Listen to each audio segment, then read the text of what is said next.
السلام علیکم و رحمت الله. برادرای عزیز، دوستای عزیز، خواهرای گرامی، راستی هر بار هر چند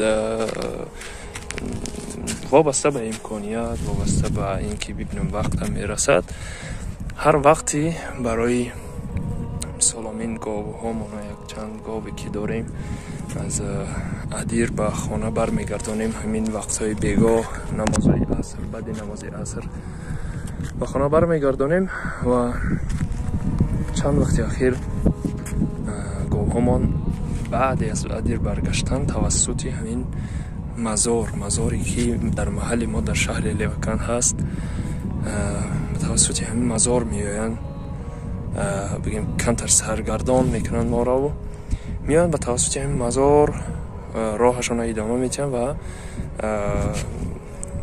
من و مثال دیگه برادرام هر وقتی به سر گاو ها میاییم،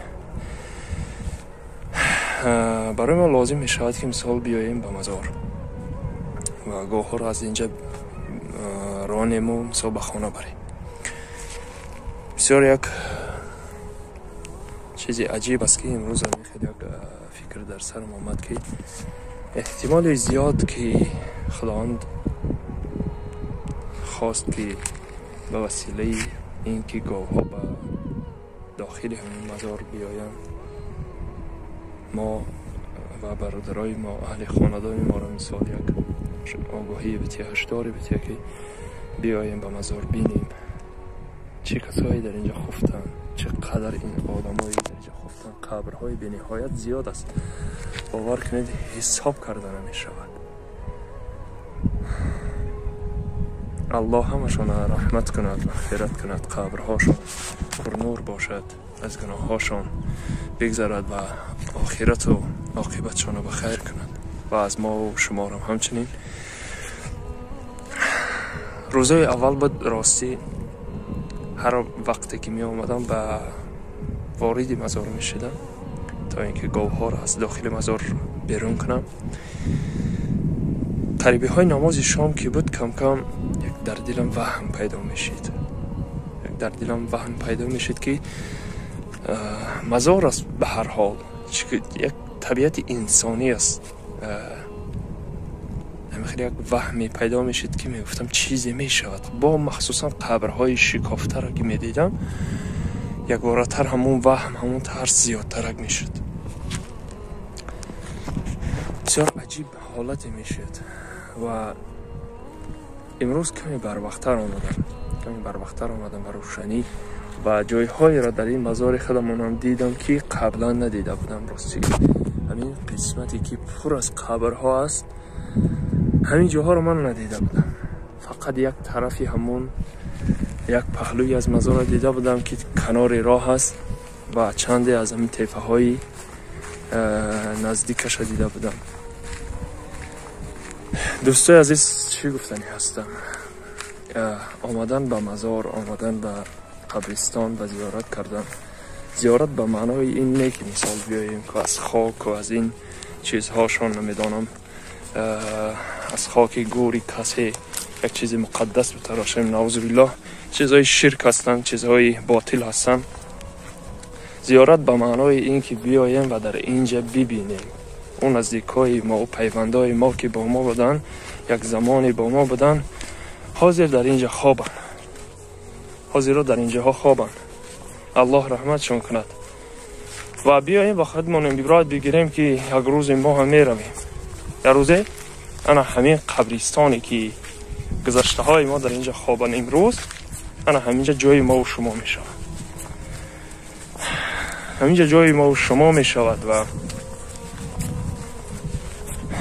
فکر میکنم که یک تکان در قلب هامون می شود، تکان در زندگی من می شود، تکان در این می شود که عمل هامون دیگر بعد از این حداقل یک کمی فکر کرده انجام بدیم. یک سخنی که میگیم یک فکر کرده سخن بزنیم و میدانم که مثال عموما در همه پهلوهای زندگی ما انشاءالله که خیلی با احتیاط میشویم، خیلی با فکر میشویم، دنیا و آخرت ما فکر میکنیم برای همین دوستای عزیز فقط گپ زیاد نمیکنم و توصیه و خواهش دوستان ها برادران همین که با قبرستان ها بیایید، به مزار ها بیایید، زیارت کنید، از قبرستان ها دیدن کنید، از قبر ها بیایید، در حقشان هم یک دعای خیری کنید. خوب است انشاءالله، مشکلی نداره. ولی هدف اساسی تر و کلیدی تر این که به خاطر خودتان بیایید، به خاطر این که خودتان پند بگیرید، بیایید و زیارت کنید، بیایید و قبرستان ها را بینید. انا این پشت مرا اگر بینید باز قبرستان ها باز ادامه دارن. اینجا تپه ها یک بار تمام می شوند، باز از اونجا ادامه دارن طرف دریا و از اینجا قبرستان های تپه دیگر سر می شوند. دوستای عزیز خواهش دوستانه و برادرانه همین است که یک توصیه هم هست که بیایید به مزارها، بیایید به قبرستان ها زیارت کنید تا دلها بیدار شوند. در روزهای اول، در لحظه های اول میآید شاید کمی ترس و وهم پیدا می شود و چیزی معمولی است و چیزی خوب است، شما را بیدار میکنند. قبرستان آمدن، زیارت اهل قبرها کردن و در حق اینها سلام و دعای کردن، برای اینها سلامی دادن و دعای در حقشون کردن و رحمت و مغفرت از الله طلب کردن در حق اینها، انشاءالله که به خیر دنیا و آخرت شما و اهل قبرستان می شود. در حق ما هم دعاگو باشین و خدا نگهبانی همه شما باشد دوستای عزیز.